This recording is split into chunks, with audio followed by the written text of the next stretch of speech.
하나님의 말씀 보겠습니다. 하나님의 말씀은 요한복음 16장 8절에서 11절까지의 말씀입니다.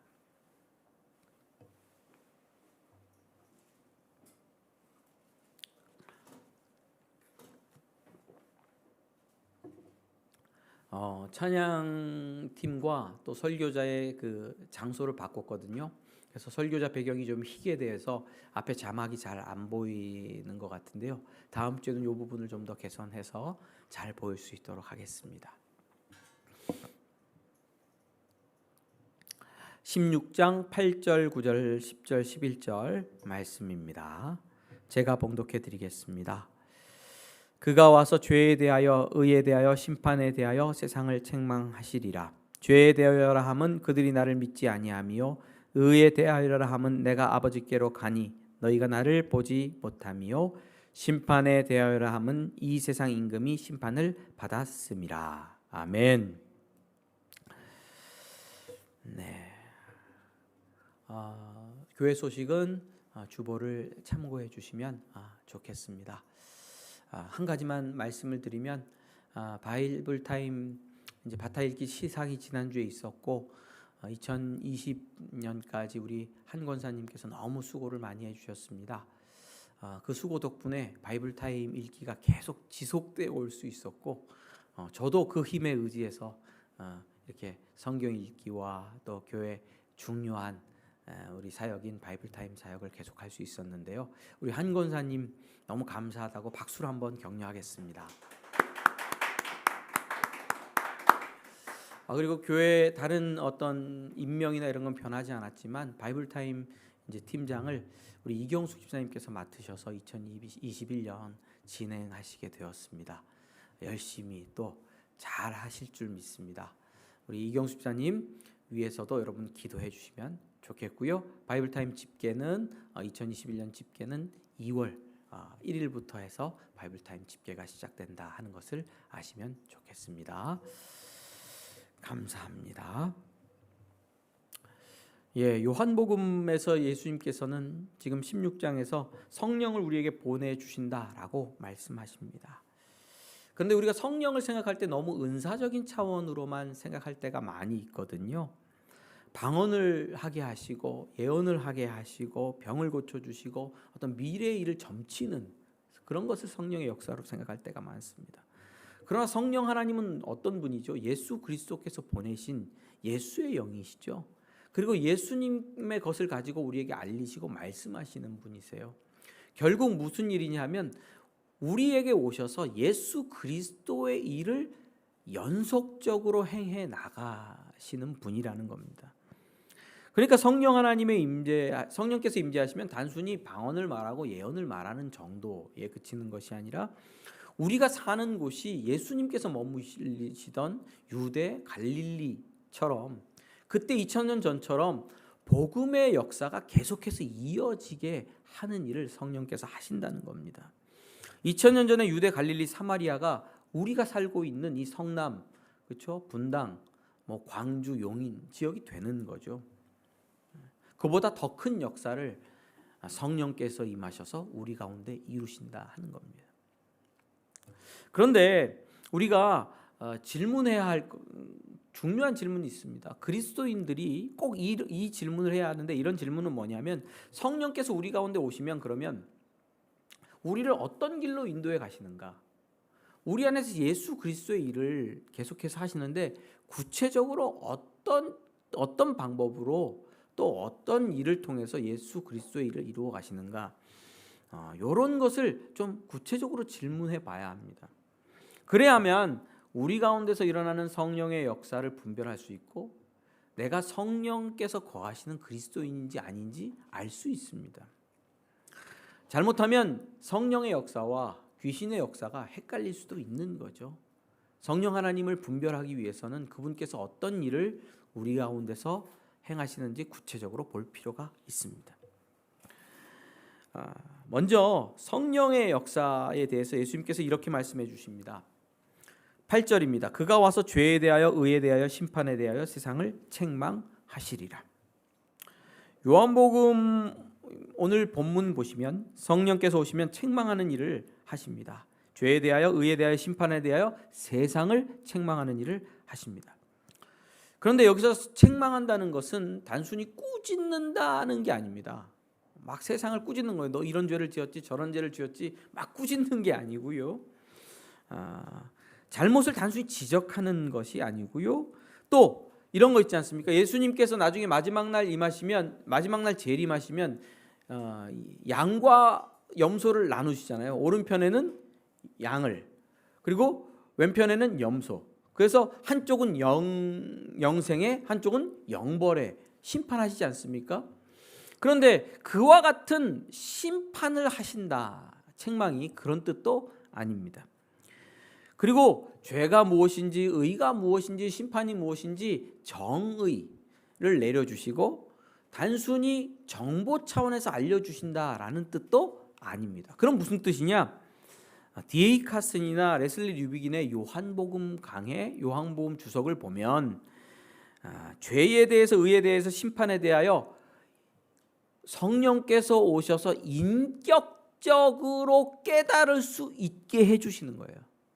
죄가 무엇인지, 의가 무엇인지, 심판이 어떤 것인지 인격적으로 알 수 있도록 깨닫게 해주신다라는 겁니다.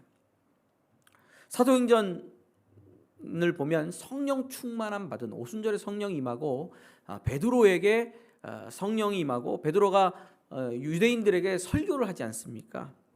설교하자 그 설교를 들은 많은 유대인들이 이런 반응을 보였습니다. 사도행전 2장 37절입니다. 그들이 이 말을 듣고 마음에 찔려 베드로와 다른 사도들에게 물어 이르되 형제들아 우리가 어찌할꼬 하거늘. 그들이 이 말을 듣고 어떻게 했다고요? 마음에 찔렸다고요. 베드로가 설교를 통하여 그들의 죄를 깨우쳤을 때에 성령께서 역사하셨고 그 당시 설교를 들은 유대인들의 마음이 찔렸습니다. 죄를 깨닫게 된 것이죠. 본인들이 예수 그리스도를 십자가에 못 박아 죽은 죄인인 것을 발견한 것이죠. 예수 그리스도를 하나님의 아들로, 그리스도로 믿지 않고 대적하였다는 사실을 발견한 거죠. 그래서 마음이 찔린 겁니다. 인격적인 깨달음이 있었고 그들이 주께로 돌아왔습니다. 사도행전은 3,000명이나 되는 사람들이 더 예수 그리스도의 제자가 되었다라고 우리에게 알려주고 있습니다. 성령께서 오시면 이런 일들이 일어나는 거죠. 그런데 여기서 우리가 좀 짚고 넘어가야 될 것이 있습니다. 성령님의 사역 방향이 그리스도인 자신들을 위한 것도 있죠. 우리를 모든 진리 가운데로 인도하시죠. 그리고 우리로 열매 맺게 하십니다. 그런데 성령님의 사역, 오늘 제가 설교하고 있는 본문에서 성령님의 사역은 세상을 향한 것입니다. 세상을 향한 것. 그분이 오셔서 뭐 한다고요? 죄에 대해서, 의에 대해서, 심판에 대하여 세상을 책망하신다고요. 누구를? 세상을 책망하신답니다. 그런데 어디 임재하셔서 세상을 책망하시냐면 청와대에 임재하셔서 세상을 책망하시는 게 아닙니다. 그리고 성남시청에 시장 자리에 앉으셔서 세상을 책망하는 일을 하시는 것도 아닙니다. 어디 임재하십니까? 요한복음 16장 7절입니다. 그러나 내가 너희에게 실상을 말하노니 내가 떠나는 것이 너희에게 유익이라. 내가 떠나가지 아니하면 보혜사가 너희에게로 오시지 아니할 것이요 가면 내가 그를 너희에게 보내리니. 내가 그를 누구에게요? 너희에게 보낸다고요. 성령 하나님은 우리에게 오세요. 우리에게 오셔서 우리와 함께 하세요. 우리와 함께 하시면서 세상을 책망하십니다. 죄에 대해서, 의에 대해서, 심판에 대해서 인격적 깨달음을 주십니다. 어디서요? 우리 안에서, 우리와 함께 하심으로. 여러분, 그러면 우리는 어떤 삶을 살게 되는 겁니까? 성령께서 우리에게 임재하시면 우리는 어떤 공동체로 세워지는 겁니까? 우리는 세상을 향한 공동체로 세워지고 세상을 향한 그리스도인의 삶을 살게 되는 겁니다. 성령께서 우리에게 임재하셔서 우리로 어떤 일을 하게 하시냐면 세상을 향하여 죄를 깨닫게 하시고 의를 깨닫게 하시고 심판에 대한 인격적인 깨달음을 갖도록 우리를 세워 가신다고 말씀하고 있는 것입니다. 어두운 방에 불이 꺼져 있으면 어떡합니까? 깜깜해서 아무것도 보이지 않으면 어떡하죠? 불을 켜잖아요. 성령께서 그리스도인들에게 오셔서 그리스도인들로 말미암아 어두운 세상을 밝히게 하시는 겁니다. 세상은 죄를 모릅니다. 의에 대해서도 모릅니다. 심판에 대해서 무엇인지 모릅니다. 세상은 그저 욕망을 따라 달려갈 뿐입니다. 여러분들도 그러고 있다면 정말 문제입니다. 욕망을 따라 공부할 뿐이고요, 욕망을 따라 취업할 뿐이고요, 욕망을 따라 아파트를 사고, 욕망을 따라 차를 사고, 욕망을 따라 자녀를 교육하고, 욕망을 따라 살다가 결국 모두 죽는 것뿐이죠. 죄가 무엇인지 모르고 의가 무엇인지 모르고 심판이 무엇인지 모릅니다. 목사님 다 아는 것 같은데요, 죄가 뭔지 모르고 의가 뭔지 모르고 심판이 뭔지 모르는 사람이 있습니까? 뒤에 가서 왜 모르는지 설명하도록 하겠습니다. 그런데 성령께서는 이런 어두운 세상 속에 우리 그리스도인들을 두시고 역사하사 죄를 깨우치고 의를 깨우치고 심판이 무엇인지를 깨우치는 일을 하게 하십니다. 어두운 세상을 밝히도록 역사하십니다. 그래서 우리 그리스도인들의 삶은 등불 같은 삶을 살게 됩니다. 세상을 밝히는 삶을 살게 됩니다. 예수께서 그렇게 만드신 것이죠. 성령께서 임하시면 어둠 속에 불을 켜는 인생을 살 수밖에 없는 것입니다. 할렐루야. 이것이 그리스도인들의 삶의 방향입니다. 이것이 그리스도인들의 삶의 항로에 정해진 길입니다. 말하자면 이것이 그리스도인들의 삶의 운명입니다. 성령께서 임재하셔서 그리스도인들을 이 방향으로 이 일을 하도록 이끌어 가시기 때문입니다. 거꾸로 생각해 보면요, 10년, 20년, 30년, 40년 예수 그리스도를 믿었어도 이 일이 일어나고 있지 않은 사람이 있다면 그 사람은 그리스도일까요? 아닐까요? 우리가 좀 고민해 봐야 합니다. 방언을 말하고요, 예언을 말하고 심지어 병자를 고쳐도요, 이 일이 일어나지 않는다면 그 사람은 그리스도인인지 우리는 의심해 봐야 됩니다. 여러분 자신을 살펴보십시오. 몇 년 신앙생활 했습니까? 어떤 열심으로 신앙생활 했습니까? 예수님을 믿는다고 자부하십니까? 그렇다면 성령께서 임재해 계시고 이 일을 이루실 겁니다. 이 일의 흔적이, 이 일의 시작이 나타나지 않았다면 내가 참 그리스도인인지 확인해 봐야 됩니다. 나 스스로는 그리스도인이라고 믿고 있지만 아닐 수도 있다 하는 가정으로 나 자신의 삶을 돌아보고 주의 깊게 조사해 봐야 됩니다. 예수님께서 마태복음 7장에 이렇게 말씀하셨죠. 21절 23절입니다. 나더러 주여 주여 하는 자마다 다 천국에 들어갈 것이 아니요 다만 하늘에 계신 내 아버지의 뜻대로 행하는 자라야 들어가리라. 그날에는 많은 사람이 나더러 주여 주여 우리가 주의 이름으로 선지자 노릇하며 주의 이름으로 귀신을 쫓아내며 주의 이름으로 많은 권능을 행하지 아니하였으리까 하니 그때에 내가 그들에게 밝히 말하되 내가 너희를 도무지 알지 못하니 불법을 행하는 자들아 내게서 떠나가라 하리라. 주여 주여 하는 자마다 예수님 믿는 자가 아닙니다. 심지어는 어떻게 했습니까? 예수님 이름으로 선지자 노릇했어요. 귀신을 쫓아냈어요. 그리고 권능을 행했어요. 그런데 예수님 모르신답니다. 불법을 행하는 자들아 떠나가라고 하십니다. 성령의 역사를 주여 주여 하는 걸로 평가하면 안 됩니다. 성령님의 역사를 단지 권능을 행하는 걸로 평가하면 안 됩니다.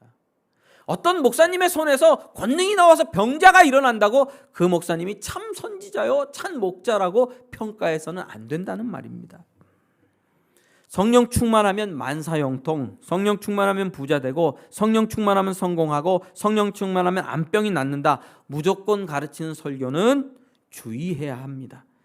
그런 기독교는 없고 그런 성경의 가르침은 없습니다. 하나님께서 주시는 형통함과 성공과 치료를 부정하는 것이 아닙니다. 하나님의 능력을 부정하는 것이 아닙니다. 성령 하나님을 도매금으로 사람의 이용 대상으로 바꾸어 놓는 그런 우상화를 경계하는 겁니다. 성령 충만하면 우리는 세상에 빛을 비추게 됩니다. 세상을 밝힐 수밖에 없습니다. 세상의 죄가 무엇인지 우리 때문에 세상은 고민하게 될 것이고, 우리 때문에 세상은 의가 없음으로 말미암아 고민하게 될 것이고, 세상은 우리 때문에 심판에 대한 올바른 지식을 갖게 될 것입니다. 성령님께서 함께 하시는 사람에게는 반드시 이런 삶을 사는 역사가 일어나게 될 것입니다. 그리고 이런 일이 일어난 사람이 영생을 가진 그리스도인이 분명합니다. 오늘은 죄에 대해서 좀 살펴보려고 합니다. 오늘과 그리고 다음 주 또 다다음 주 혹시 나누어서 죄에 대한 지식, 의에 대한 지식, 또 심판에 대한 지식을 좀 구체적으로 좀 살펴보려고 합니다. 이미 여러분들은 저에게 비슷한 설교를 많이 들어서 알고 계시겠지만 한 번씩 더 이렇게 리마인드 해보는 시간이 좀 필요하겠다 하는 생각입니다. 여러분, 죄에 대한 성령께서 임재하시면 죄에 대해서 알리신다고 하셨잖아요. 그가 와서 죄에 대하여 세상을 책망하시리라. 8절 이렇게 돼 있죠. 9절 보시면 죄에 대하여라 함은 그들이 나를 믿지 아니하며. 자, 한번 살펴봅시다. 성령께서는 우리에게 오셔서 세상의 죄에 대한 깨달음을, 세상이 죄에 대해서 깨달을 수 있도록 우리로 빛을 비추게 하신다는데, 그럼 죄가 뭔가? 여기서 성경이 이야기하고 예수님께서 말씀하시는 죄가 무엇인가 보겠습니다. 이 부분을 생각할 때 많은 그리스도인들이 너무 그냥 미온적으로 빨리 답을 내려버려요. 그 답은 무엇입니까? 그냥 선행을 하면, 우리가 그리스도인들이 열심히 선행을 하면, 착한 행실을 하면 세상 사람들이 보는 거예요. 와, 예수 믿는 사람들은 저렇게 사는구나. 우리는 저렇게 살지 못하는데. 그렇게 생각을 하면서 우리도 바르게 살자. 우리가 죄인이었구나. 이렇게 깨닫게 된다라고 얼핏 생각하고 본문을 읽고 넘어가는 경우가 있다는 거죠. 그런데 그렇지 않습니다. 성령께서 우리를 통하여 세상의 죄에 대해 깨닫게 하신다는 말은 아주 구체적인 뜻이 있습니다. 우리가 뭉뚱그려서 알고 넘어가기 때문에 우리 삶에서 이 세상에 빛을 비추는 일이 실패하는 겁니다. 구체적으로 어떻게 하는 건지 모르니까 실패하는 겁니다. 죄란, 여기서 말씀을 드리는 예수님께서 말씀하신 죄란 다른 것이 아니고 예수님을 믿지 않음입니다. 9절 다시 읽어드립니다. 죄에 대하여라 함은 그들이 나를 믿지 아니하며. 죄가 무엇입니까? 예수님은 단순한 행위를 지적하고 있는 것이 아닙니다. 살인, 거짓, 성적인 타락, 행위를 지적하고 있는 것이 아닙니다. 예수님을 믿지 않는 것이 죄다. 그리고 성령이 임한 그리스도인 공동체는 이것이 죄라는 사실을 증거할 것이다 라고 말하고 있습니다. 여러분, 죄는 예수님을 믿지 않는 것이죠. 죄의 뿌리는 불신앙이기 때문에 그렇습니다. 아담과 하와는 선악을 알게 하는 나무의 실과를 따먹었잖아요. 다 배우셨죠? 성경은 그 행위가 그들을 사망으로 이끌었다, 죽음 아래 놓이게 했다고 말합니다. 이후로 선악을 알게 하는 나무의 열매를 따먹은 이후로 모든 사람은 죽음의 노예가 됐어요. 그래서 무슨 짓을 해도 죽음으로 귀결돼요. 무슨 사업을 잘해서 빌 게이츠처럼 부자가 돼도 죽음으로 가고요. 평생을 돈 없이 살았어도 죽음으로 가고요. 나라의 대통령, 왕도 죽음으로 귀결되고요. 그냥 촌부로 살아도 죽음으로 귀결됩니다. 모든 인생은 죽음 아래 놓이게 되었습니다. 그런데 생각해보면 좀 억울합니다. 열매 하나 잘못 따먹는 게 죽을 죄라는 게 말이 됩니까? 열매 하나 따먹었다고 온 세상이 죽음 아래 놓이게 됐다는 건 너무 불공평하잖아요, 사실. 윤리적으로 생각해 보세요. 여러분들이 가진 윤리적으로. 학교에서 보신 인간 중심, 인본주의적으로 생각해 보세요. 말이 됩니까? 이게 더불어민주당 쪽에서 생각해 봐도 이건 말이 안 되고, 국민의힘 쪽에서 생각해 봐도 이건 말이 안 돼요. 불교에서도 말이 안 되고 뭐 다 말이 안 돼요. 그거 하나 따먹었다고 죄라 그러면 이건 말이 안 돼요. 이까짓 것이 뭔 큰 죄라고 온 인류가 죽음에 떨어지냐 이거예요. 근데 그것이 죄인 이유는 하나님을 떠난 행위이기 때문입니다. 열매 자체를 먹은 것이 문제라기보다는 열매를 먹음이 하나님을 떠남이 되기 때문입니다. 하나님은 생명의 근원이시죠. 사람은 그분에게 기대어 그분에게 연결되어 살도록 만들어졌어요. 그렇죠? 전기 자동차는 어디에 꼽아야 됩니까? 충전을 해야 가죠. 전기랑 연결을 해야 가는 거죠. 전기가 끊어지면 끊어지는 거잖아요. 몹쓸 자동차가 되는 거예요. 쓸모없는 자동차가 되는 거죠. 여러분, 윤리적인 것이 아닌데도 죽는 이유가 이런 것입니다. 생명의 근원이신 하나님께 붙어야만 생명을 얻고 사라지도록 창조된 사람이 하나님에게서 떨어지면 죽는 거죠. 선악을 알게 하는 열매를 따먹음은 하나님을 떠남이기 때문입니다. 뱀이 뭐라고 유혹했습니까? 선악을 알게 하는 나무의 열매를 따먹으면 죽지 않고 하나님처럼 된다. 하나님처럼 되려는 욕망, 하나님처럼 된다는 게 뭡니까? 나 스스로 내가 하나님 노릇한다는 거예요. 내게 하나님 노릇은, 제일 중요한 하나님 노릇은 뭡니까? 내게 스스로 생명을 주는 거잖아요. 내가 나 스스로 생명의 근원 노릇을 한다는 뜻이에요. 그럼 누구로부터 떨어져야 돼요? 하나님으로부터 떨어져야죠. 생명의 근원을 갈아타야 되는 거예요. 하나님에게서 나 자신으로 생명의 근원을 갈아타는 행위가 선악을 알게 하는 열매를 따먹은 겁니다. 절벽, 낭떠러지에서 발을 내딛으면 죽습니까? 안 죽습니까? 높은 절벽에서 100m 절벽에서 떨어지면 왜 죽어요? 고작 발을 한 발 내딛었을 뿐인데 왜 죽어요? 이렇게 묻는 사람이 있습니까? 목사님, 발을 한 발 내딛었을 뿐인데 죽음은 불공평하지 않습니까? 이렇게 말하는 사람이 있습니까? 없어요. 높은 절벽에서 100m 되는 높은 절벽에서 발을 내딛으면 떨어져서 죽는 거예요. 죽을 일이라서 죽는 거예요. 윤리적이고 도덕적이라서 죽는 게 아니에요.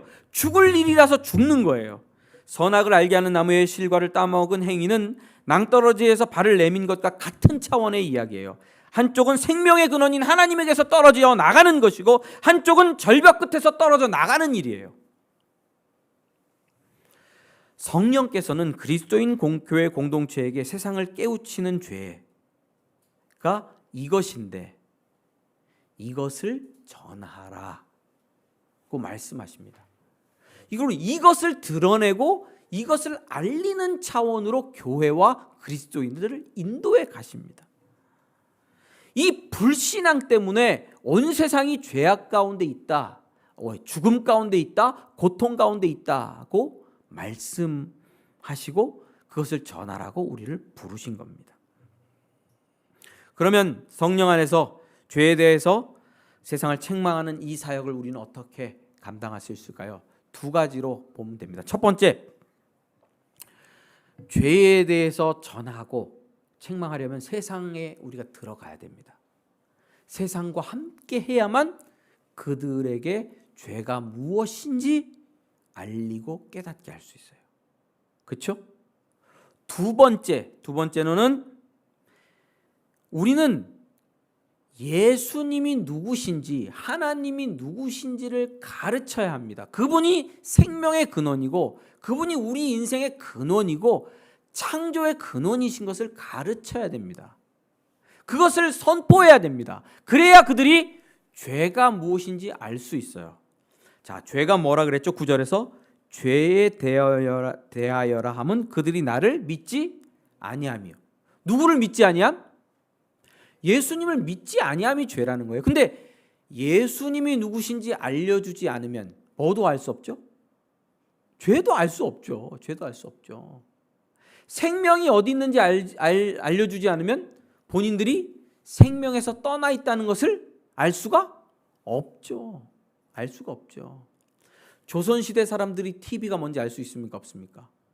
알 수 없죠. 보여줘야 알죠. 그렇죠?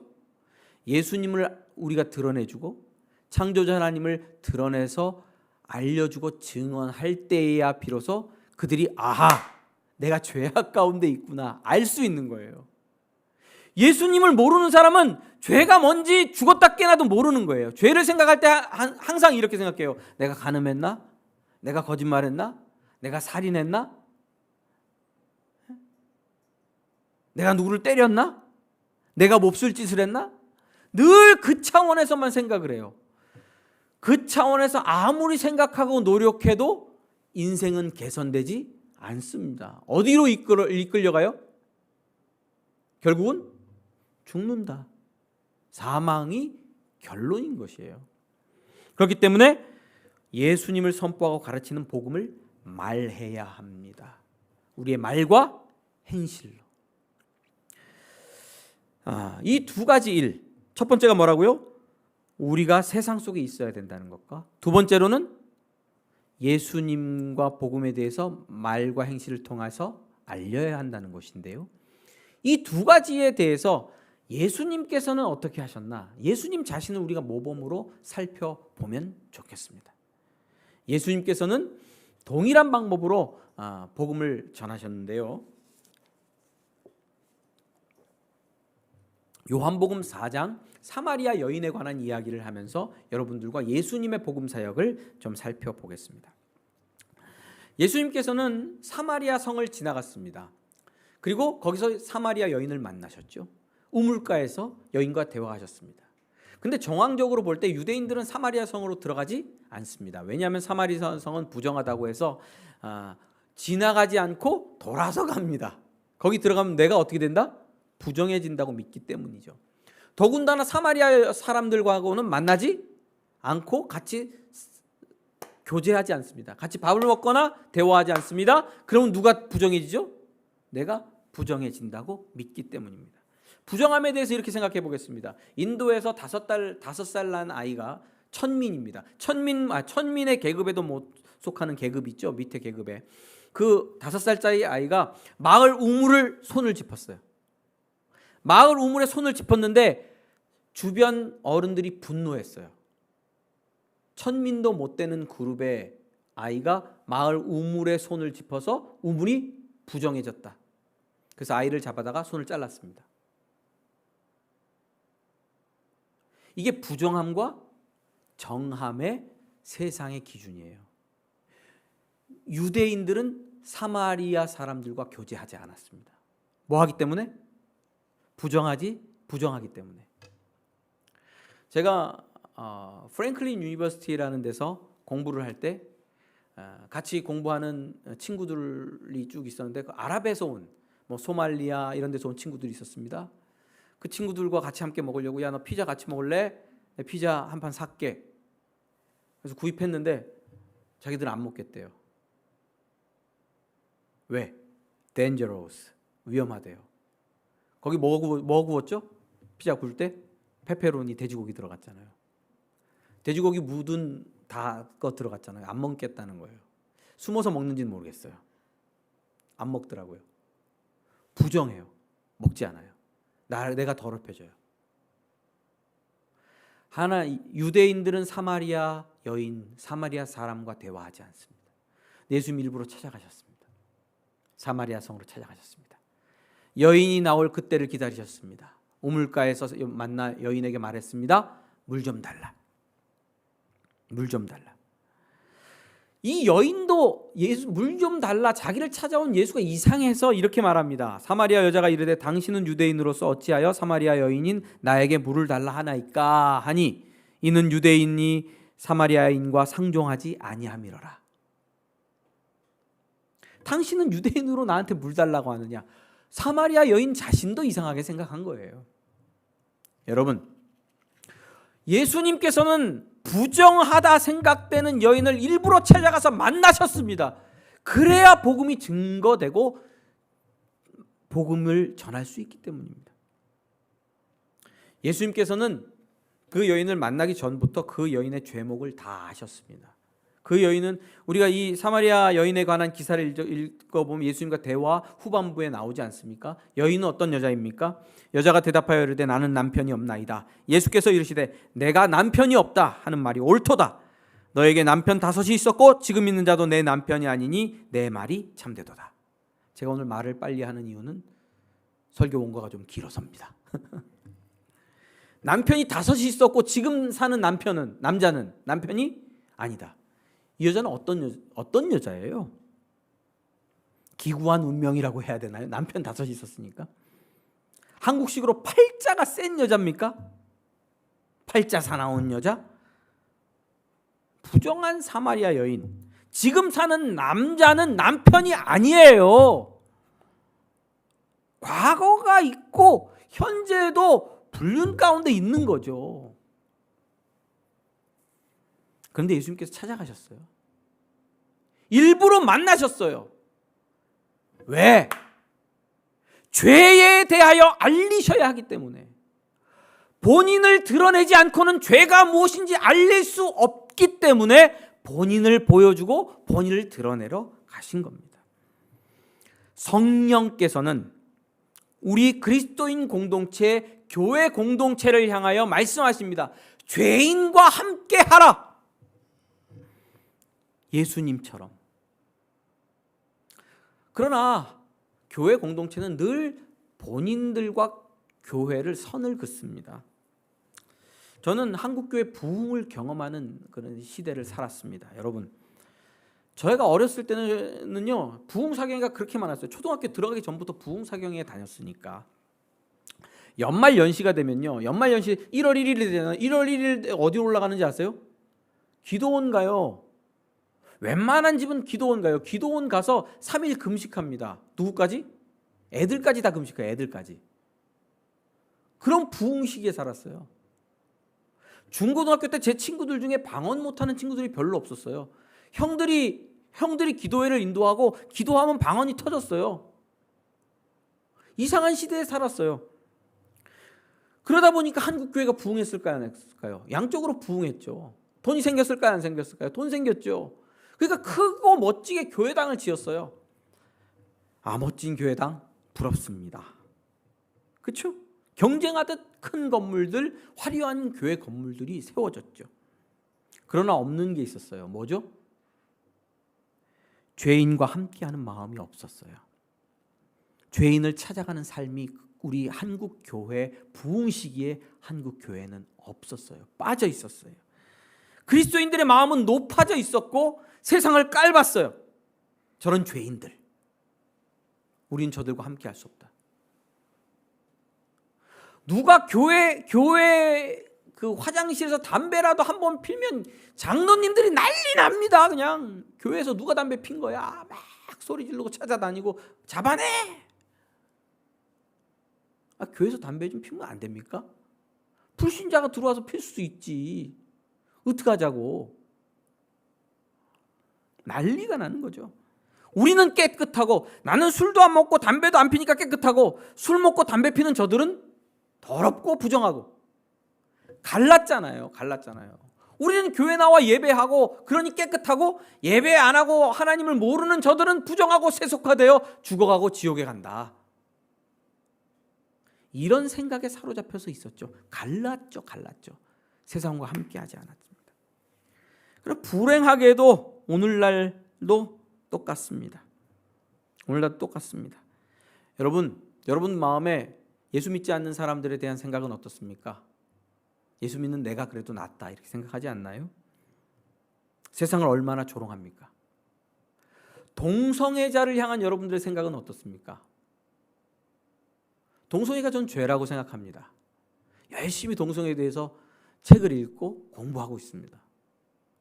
성경 말씀을 통해서 동성애가 어떤 것인지 보려고 열심히 스터디하고 있죠. 여러분, 죄 맞습니다. 그러면 그 죄인들에 대해서는 여러분 어떤 감정을 가지십니까? 우리는 갈라요. 그들은 지옥이고 우리는 천국이고.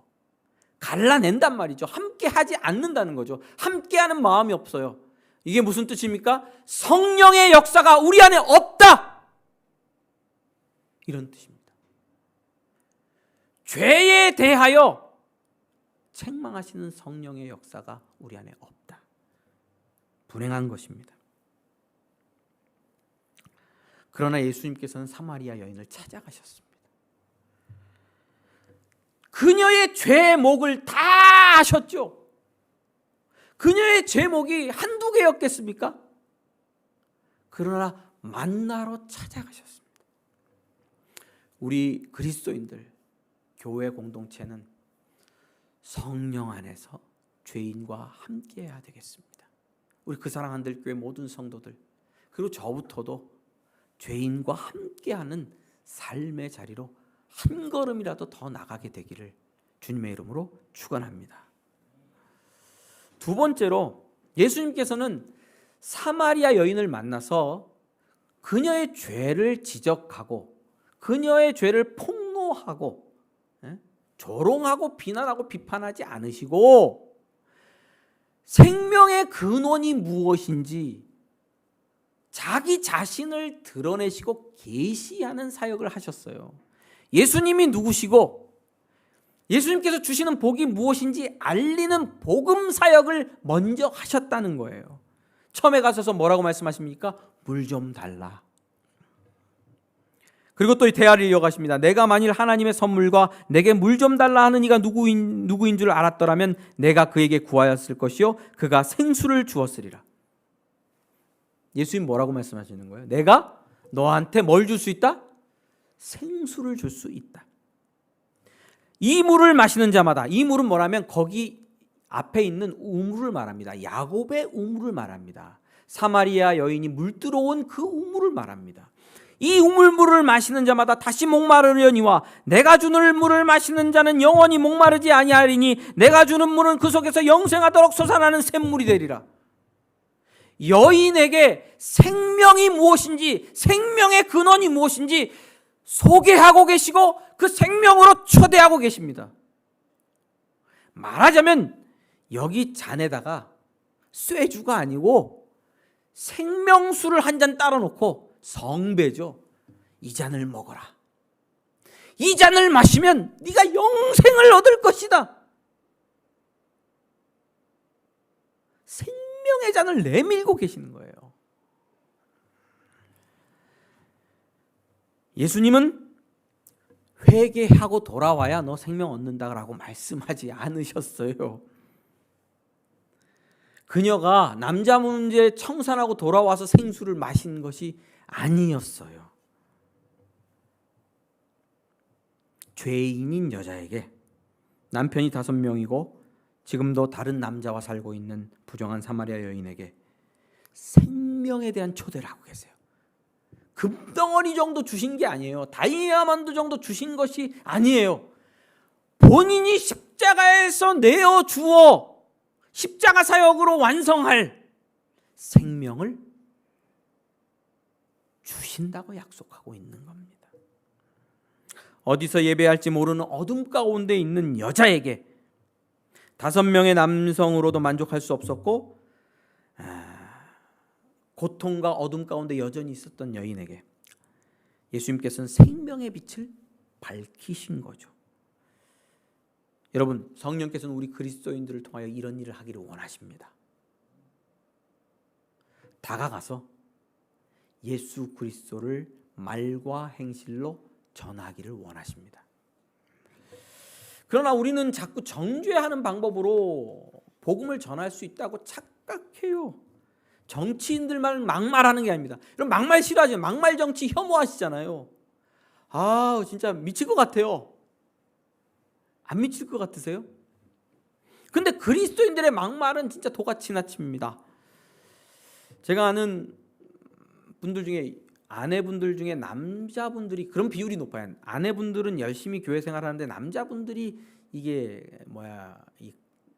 가라예요. 가라. 왔다 갔다 하면서 가라로 신앙생활해요. 그리고 또 교회 안 다니시는 분들도 있고. 뭐라고 말합니까? 당신이 교회 잘 안 나가니까 일꼬이지 하는 얘기가 그런 거예요. 가라로 교회 다녀도 목사님들이 그냥 긍휼이 있어서 그냥 집사 주잖아요. 또 삐칠까 봐 서리 집사 주잖아요. 그러면 당신이 집사야 잡사야 술 날마다 쳐 드시고 할 거 다 하고 집사야 대놓고 계속 그러잖아요. 신앙생활 열심히 못하는 모습을 보면서 답답해하는 건 있지만 답답한 걸 넘어서서 막 불이 나고 분노하고 미워 죽겠어요. 눈을 보면. 그러면서 퍼붓는 행위에 대한 지적은 비난이죠. 조롱이죠. 누가 그런 얘기를 듣고 주께로 돌아오겠습니까? 여러분, 죄에 대한 단순한 지적과 비난과 비판은 결코 사람을 돌이킬 수 없습니다. 예수님을 믿는 교회 중직을 맡고 있는 남자분들, 자녀들을 향한 말들, 정말로 참혹할 때가 많이 있습니다. 내가 저런 얘기 들으면 나는 교회 안 다닌다. 어릴 때 이런 생각 굉장히 많이 했어요. 굉장히 불행한 그리스도인들의 모습을 많이 가지고 있습니다. 여러분, 한 번은 제가 한 목사님과 교회 몇몇 식구들이 다른 좀 연세 드신 목사님과 함께 삼겹살집에 갔습니다. 단골로 가는 삼겹살집 예배였는데 정말 한참 된 얘기입니다. 연세가 있으신 목사님이 가고 제가 또 목회자고 가니까 삼겹살집 주인이 굉장히 호감을 가지고 목사님이세요? 그러고 대화를 하는 거예요. 나도 교회 다녀요 그러더라고요. 근데 좀 연세 있는 그 목사님이 짜증을 내면서 버럭, 교회 다니는데 이 집에서 술 팔어? 교회 다니는데 이 집은 주일날 문 열어? 주일 성수도 안 하고? 비난하고 비판하더라고요. 내가 다 민망하더라고요. 뭐가 옳아요? 뭐가 옳습니까? 그렇게 행위를 지적하면 주께로 돌아와 집니까? 아무리 옳은 얘기라도, 아무리 옳은 말이라도 대놓고 하면 돌아와 질까요? 마음만 상할 뿐입니다. 교회 떠나고 싶습니다. 예수 안 믿고 싶어집니다. 이런 말을 듣고 회개할 사람이 없고 이런 정죄를 듣고 주께로 돌아올 사람이 없습니다. 이런 말은 사랑에서 시작된 말이 결코 아닙니다. 미움으로 가득 찬 조롱일 뿐입니다. 부탁드립니다. 이런 말로는 죄가 무엇인지 증거할 수가 없습니다. 예수님은 사랑이시다라고 전해야 그들이 예수님을 믿지 않음이 죄인 것을 깨닫고 돌아오는 겁니다. 예수님이 생명이시고 우리를 위해서 생명을 주시기 위해 십자가에서 죽으셨다는 사실을 온 몸과 말로 증언해야 그들이 내가 예수 그리스도께 나오지 못하고 있는 이것이 죄이구나 라고 깨닫는 것입니다. 세상도요, 자기의 행실로 안 된다는 것은 다 압니다. 온 세상 사람들도요, 욕망을 따라 죽는다는 것을 압니다. 그래서 안간힘을 쓰며 합리화해보려고 노력하잖아요. 이런 세상을 정죄와 비난으로 몰아친다면 우리는 진리를 밝힐 수 없습니다. 나도 안다. 찾아가서 안아주고요. 예수님만이 해결이다. 그분만이 생명이다. 그분만이 우리의 인생의 결론이다. 그분이 너를 사랑한다. 그래야 죄를 밝힐 수가 있는 겁니다. 사마리아 여인을 찾아가신 예수님, 그녀의 죄를 지적하는 빛을 밝히지 않고요, 불륜과 부도덕함과 부도덕을 씻는, 부정함을 씻는 종교적 행위를 하라고 명령하시지도 않고요, 본인이 생명을 주는 그리스도임을 계시하시면서 믿으라, 받아 마시라고 말씀하셨습니다. 생수를 따라주면서 마셔라, 이게 영생이다 라고 초대하셨습니다. 여러분, 성령께서 우리 안에 계시죠? 믿으십니까? 그러면 예수님처럼 죄인과 함께 하게 되고 죄인을 따라가서 그의 삶을 위로하고 그의 편이 되어주고 그에게 예수 생명을 증언하게 됩니다. 이런 방법을 통하여 죄에 대하여 밝히는 일을 할 수 있습니다. 누군가 어둠 가운데 있습니까? 남편, 아내, 자녀들, 이웃, 친구들, 친지들 어둠 가운데 있다면 이런 방식으로만 밝힐 수 있음을 믿으시기를 바랍니다. 성령을 따라 진리 안에서 어둠 가운데 빛을 드러내는 그리스도인들 되시기를 주님의 이름으로 축원합니다. 아멘.